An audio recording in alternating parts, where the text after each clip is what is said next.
0, que seria um ano que a partir desse começaria a contar os próximos anos na ordem crescente, porque contava antes na decrescente, agora na crescente. Quem fez isso não foi Jesus, foi um homem chamado Dionísio. Só que Dionísio, ele errou. Porque acontece assim, Dionísio, ele estava procurando uma data importante, uma data assim digna de recomeçar o calendário da maneira que ele queria. Só que Dionísio, ele queria colocar a data do nascimento de Jesus para demarcar isso, entendeu?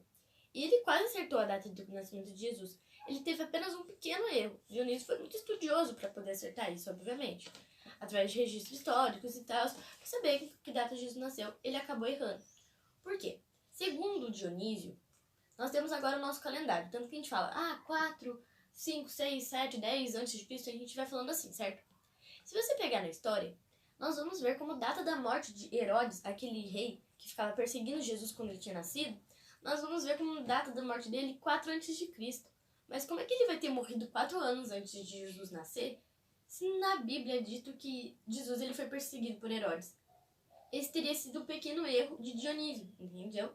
Então Dionísio ele acabaria dando um atraso de 4 ou 3 anos por aí, certo? Entre esse tempo. Por isso que eu coloquei, nós temos como data o ano 27 a.C., que Jesus ele se batizou. Porque realmente ele se batizou no ano 27 a.C. Isso não está errado, tá certo? Depois de Cristo, perdão. Isso está certo. A diferença é que ele não tinha 27 anos, ele já tinha 30 anos. Eles marcaram errado a data em que Jesus nasceu, não a data em que ele se batizou. Realmente o ano que está demarcado como ano 27, ele está certo, realmente foi a data que Jesus se batizou. Porque nós sabemos que Jesus ele tinha 30 anos durante o batismo e 33 quando ele foi morto, certo? A data que Jesus foi morto, ele tinha 33 anos. E ele teria morrido no ano 31 depois de Cristo. Ele não teria 33 anos, como nós acreditamos. Por isso que acaba dando essa diferença de anos, ok? Então ele tinha sim 30 anos durante o batismo, certo? É por isso que acaba mudando um pouco, não tem nada a ver, certo? Dionísio que acabou errando quando ele fez o calendário. E Herodes, ele realmente perseguiu Jesus, e por isso que nós podemos entender que Jesus, ele teria nascido antes.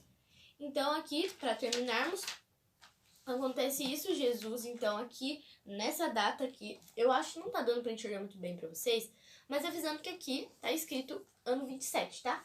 Tá escrito 27 a.C., e aí em outros lugares estão escrito também outras datas certinhas aqui, que eu fui mostrando ao decorrer do vídeo, e eu não percebi se tava dando para ver.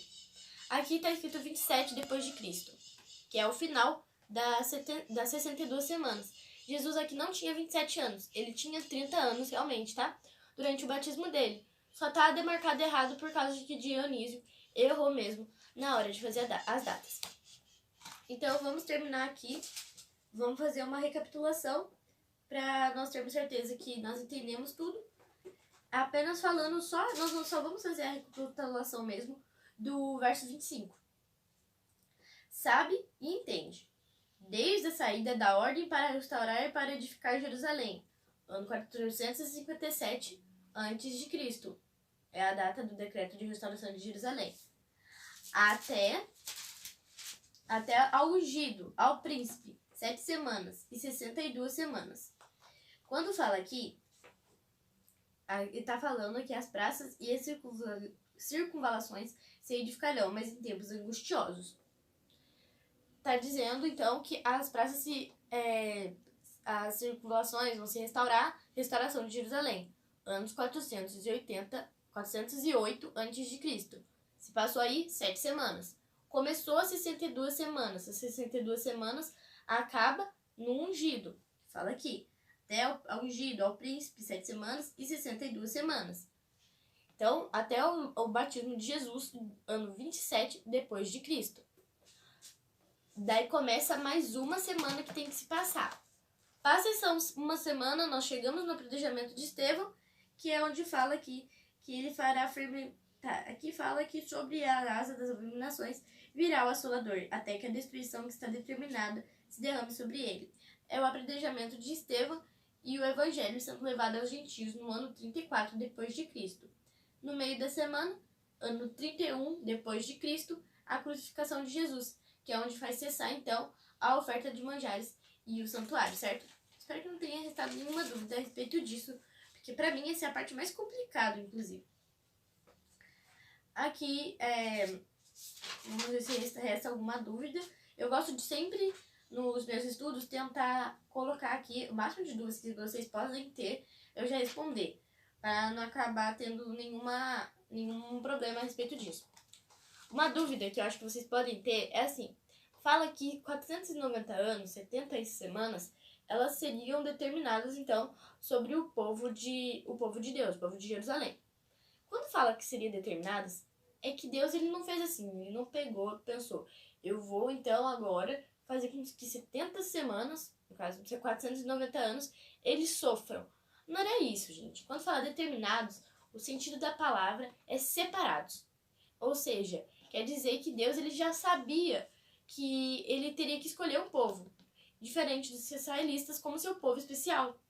Então, Jesus ele declarou tristemente que a casa dos judeus ficaria deserta e desolada. E isso também aconteceria por causa do erro de Belsazar, certo? Então, quando ele fala isso, não foi como uma forma de castigar o povo de Israel. Foi tristemente. Deus sabia que aquilo teria que acontecer. Então, esse determinado não quer dizer que Deus ele faria acontecer. Ele só fala determinados no sentido de 490 anos separados.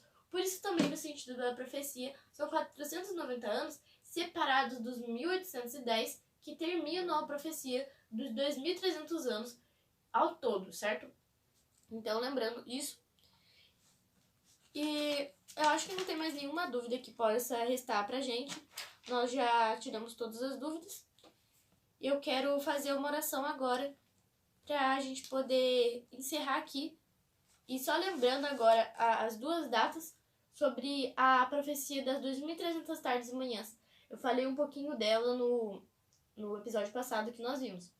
Mas finalizando ela, como eu falei que eu ia fazer nesse vídeo, então eu tenho que fazer, né? Ela começa em 457 a.C. e termina em 1844 depois de Cristo, tá bom? Esse é o tempo que dura os 2.300 tardes e manhãs. Caso você vá fazer a conta, não se esqueça a respeito de que os anos regridem. Então, antes de Cristo, eles vão diminuindo, 457. Depois, o próximo ano, vem 456, ok? Não vai vir 458, senão você vai acabar fazendo a conta errado, caso você queira saber sobre isso. Então, eu quero fazer agora uma oração para nós podermos encerrar o nosso vídeo. Senhor meu Deus, muito obrigado pelo estudo de hoje. Foi um estudo até que meio que confuso. Eu repeti várias vezes aqui porque eu não quero que ache nenhuma dúvida a pessoa que está estudando. Peço que o Senhor esteja com ela, que o Senhor continue dando vontade a ela de estudar, que o Senhor nos ajude a, mesmo nos momentos difíceis, nós não tenhamos preguiça, nós conseguimos vir, estudar, procurar e estar aprendendo sobre o Senhor. Peço que o Senhor nos dê um entendimento e peço também que a pessoa que está do outro lado da tela, ela possa ter mais interesse cada vez mais por estudar sobre a sua palavra. Peço que o Senhor esteja sempre conosco e nos dando vontade, nos dando motivação. Em nome de Jesus. Amém. Se você restou alguma dúvida para você, já que esse é um capítulo bem complicado, assim como o capítulo 7 também, eu recomendo que você deixe nos comentários as suas perguntas e eu vou tentar responder em comentário mesmo, para não ter nenhum problema disso. Se você quiser pesquisar mais a respeito, voltar no vídeo. E você também pode, eu recomendo você ler, então, a oração de Daniel, que é uma ótima oração. E recomendo você também ler a passagem de Ezequiel, no capítulo 4, no verso 6 e o verso 7, que fala um pouquinho sobre isso que nós estamos lendo. Você também pode ler, para você entender melhor, eu recomendo que você também leia, então, também a oração de Daniel. E para finalizar mesmo, porque o próximo capítulo nós vamos estar estudando o capítulo 10, eu quero falar algo porque senão vai complicar o próximo capítulo, para você não ter problemas em estudar ele. Então, se lembre aqui do anjo Gabriel. O anjo Gabriel estava com Daniel. Ele estava aqui ajudando Daniel no quê? Quando Daniel, ele começa a fazer a oração para que Deus o ajude, Deus o ensine, o anjo Gabriel, ele já estava vindo. Ele demora um pouco até que ele fala que, mas no princípio das dores de Daniel, no princípio dessa oração enorme que ele fez, o anjo Gabriel já estava a caminho. Então não esqueça disso, não esqueça do anjo Gabriel, porque no próximo estudo ele também vai aparecer. Então até o próximo estudo.